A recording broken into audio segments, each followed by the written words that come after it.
Picture yourself standing at the edge of the ocean. In front of you, waves roll endlessly. One wave comes, crashes onto the sand, then returns to the sea. Then the next wave, and the next. Millions of waves every single day for millions of years. Now ask yourself this: is any one wave more special than another? Does any single wave need to prove itself taller, stronger, more memorable than all the others? Of course not. Each wave comes, plays its part, then goes. Simple. No drama, no need to be remembered. But somewhere along the way, we humans started believing a very different story. We've been told since childhood that we're special, that we need to find our uniqueness, that life is a stage and we're the star of our own story. Main character syndrome. That's what people call it today. We grew up believing we need to have an extraordinary life mission, that we need to leave a mark, that our names need to be remembered. And when reality doesn't match this grand narrative, we start feeling like failures, like we're not enough, like something's wrong with our lives. But today, we're exploring a perspective that might sound radical, yet is actually deeply liberating. What if you're really not special? And what if that's actually good news? In a world obsessed with being extraordinary, with standing out, with being the one, there's a paradox nobody talks about. The more we try to be unique, the more we all end up being exactly the same. Think about it. Millions of people trying to be different in precisely identical ways, following the same trends, buying the same products, quoting the same inspirational quotes, chasing the same definition of success. But what if the path to real freedom doesn't come from being special at all? What if it comes from accepting that you're ordinary? And what if that acceptance is actually the doorway to genuine peace? This is going to challenge some deeply held beliefs. But if you're exhausted from constantly trying to prove yourself, constantly comparing your timeline to others, constantly feeling like you're falling short of some invisible standard, stay with me. Because ancient wisdom traditions figured this out thousands of years ago. And today, we're bringing those insights into our modern context. Let's explore what it really means to be free.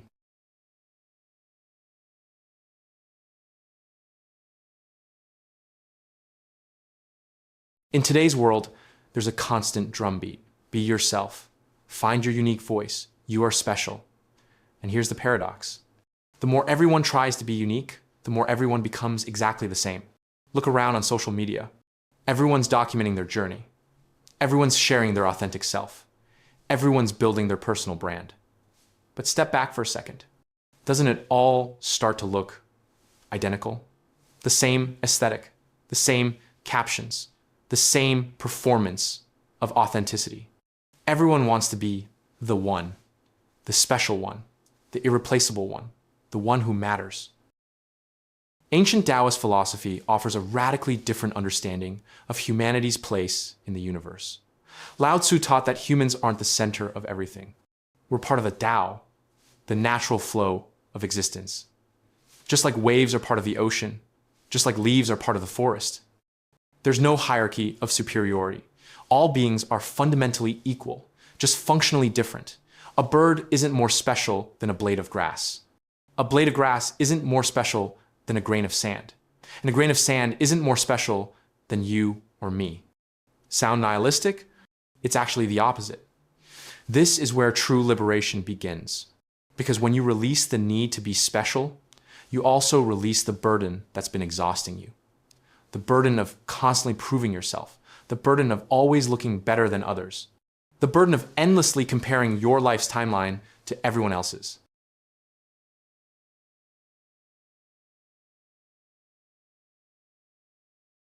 There's a famous story from Zhuangzi, one of the great Taoist philosophers, about a carpenter searching for wood.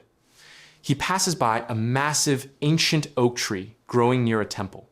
His students are amazed by how magnificent this tree is. Master, they ask, why don't you cut down this tree? There's so much wood here. The carpenter answers calmly, that tree is useless.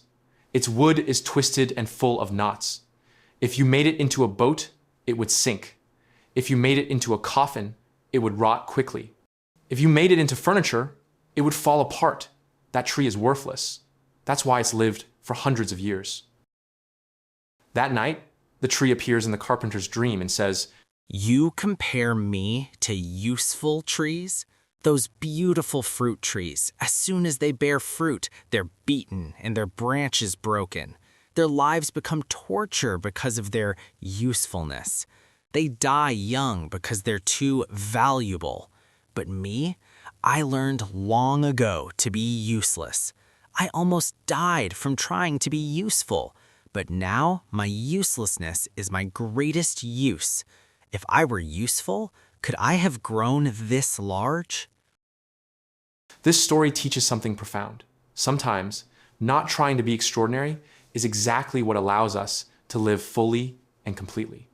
When you stop trying to be useful in the world's terms, when you stop trying to prove your value, your specialness, you actually get to just live without the constant pressure, without the performance, without the exhaustion.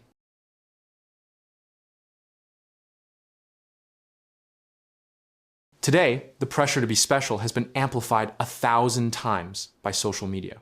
Everyone's the director of their own life movie. Every photo, every caption, every story is an attempt to convince the world and ourselves that our lives have meaning, that we matter, that we're unique. Psychologists have started describing this as uniqueness anxiety, anxiety from not feeling unique enough.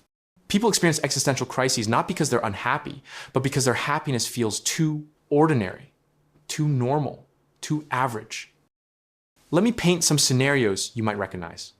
They go on vacation, but they're anxious. The location isn't aesthetic enough for Instagram. They succeed in their career, but worry their achievements aren't impressive enough compared to their friends. They have a healthy relationship, but worry their love story isn't dramatic enough to tell. Think about how exhausting that is. You can't even enjoy your own life because you're too busy worrying about how it looks, how it compares, whether it's special enough. Taoism calls this too much desire and too much knowledge. We're seeking happiness in the wrong way, through constant comparison, constant striving, constant proving.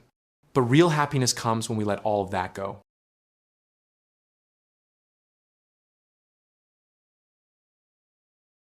Now let's talk about something that might be uncomfortable to hear, but is ultimately freeing. You and I are probably average people. Not in a demeaning sense, but in a simple statistical sense. Most of us won't create billion-dollar companies, won't write novels that change the world, won't become leaders whose names are remembered through the ages. And that's completely okay. Here's a fact. 99.9% of all humans who ever lived on this planet have been forgotten. Their names aren't recorded, their achievements aren't remembered. But does that mean their lives were meaningless? Absolutely not. Your ancestors, who lived 200 years ago, do you know their names? Probably not. But without them, you wouldn't exist. Their lives mattered immensely, even though no one remembers them. A farmer growing rice in the fields, a mother raising her children with love, a teacher working in a remote village, a sanitation worker getting up before sunrise every morning. Are their lives meaningless just because they're not extraordinary? Lao Tzu said, "The wise person doesn't seek recognition, and therefore they receive no blame. They don't seek honor, and therefore they are not humiliated." This isn't about being passive or having no ambition. This is about releasing attachment to the need for recognition, to be considered special, to be remembered. Think about the relief in that. You don't have to worry anymore about whether your achievements are impressive enough. You don't have to compare your timeline with others. You don't have to stress about feeling behind or not having found your purpose.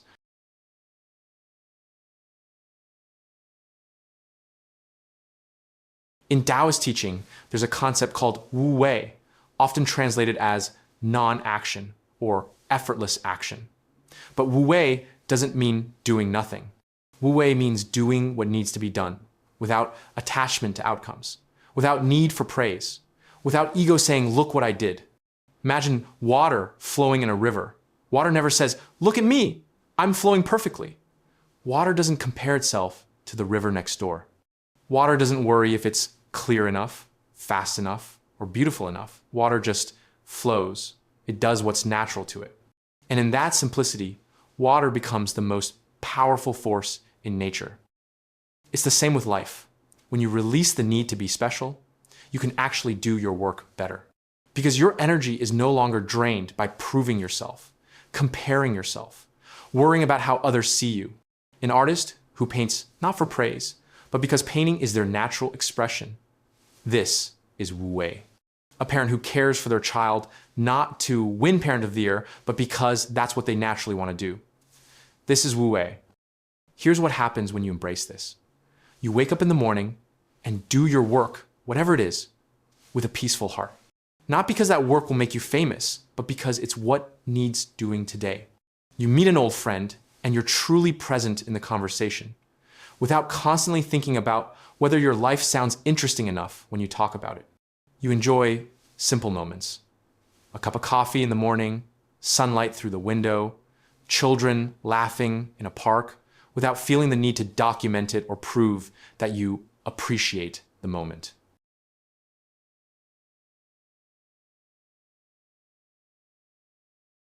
We all grew up with a narrative that our lives need to have an arc, like a movie. There has to be dramatic challenges, heroic transformation, and a satisfying ending where everyone applauds for us. But most lives aren't like that. Most lives are waking up, doing work, eating dinner with family, sleeping, and repeating it tomorrow. There are small joys, small sorrows, repeating routines. And you know what? That's beautiful in its own way. In Zen Buddhism, there's a concept about finding the miraculous in ordinary things. Washing dishes can become meditation. Sweeping the floor can become spiritual practice. Sitting in a park can become a moment of enlightenment. There doesn't need to be some grand achievement. There doesn't need to be dramatic transformation. True happiness exists in complete awareness of this moment, just as it is. Lao Tzu wrote in the Tao Te Ching, if you want to become whole, let yourself be partial. If you want to become straight, let yourself be crooked. What does that mean? Stop trying to be the perfect version, the complete version, the special version of yourself. Accept that you're a human full of flaws, just like everyone else. And in that acceptance, you actually become whole.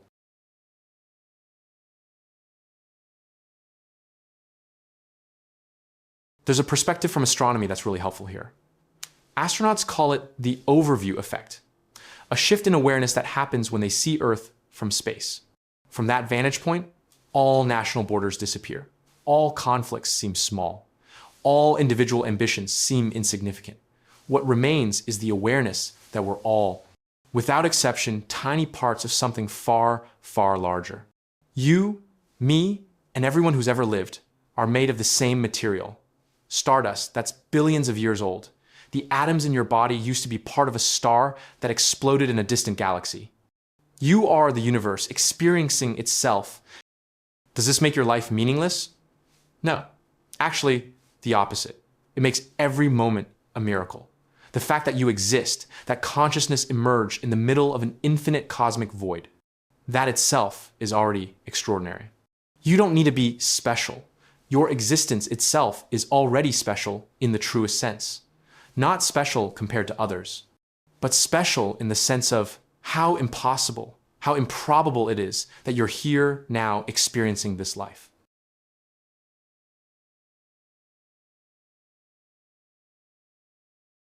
So how do we actually apply this understanding in daily life? First, notice when your ego of specialness appears. When do you feel the need to prove yourself?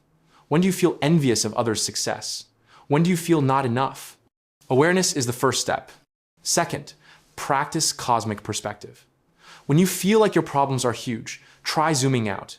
In 100 years, will this still matter? On the scale of the universe, how big is this problem really? Third, find happiness in ordinary things. Not fancy vacations or big achievements, but simple things that exist every day. Warm food, a comfortable bed, people who care about you. Fourth, do your work without attachment to recognition. Work as well as you can, not for praise, but because that's your standard for yourself. Fifth, stop comparing. Other people's timelines aren't your timeline. Other people's success isn't your failure. Everyone has their own path.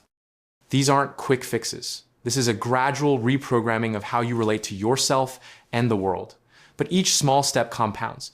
Each moment of letting go creates a little more space for peace. Let's return to the beach, to the waves that come and go without drama, without needing to be remembered. Each wave does its job. It comes, touches the shore, then returns to the sea. No wave stays on the beach screaming, "Look at me, I'm different, I'm special." Every wave knows it's part of a larger ocean, and that's enough. It's the same with us. We come, we live, we do what needs doing, then we return to the same source from which we came. We don't need to leave monuments. We don't need to be remembered by thousands. We don't need to prove we're special. All we need to do is be present, fully, honestly, as we are, in the simple life we have. And that's where true freedom lives. That's where real peace awaits. Not in becoming someone extraordinary, but in accepting that we're ordinary, and that ordinary is more than enough. Because in the end, the world doesn't need more people trying to be special. The world needs more people brave enough to be ordinary, with full awareness, full presence, and full peace.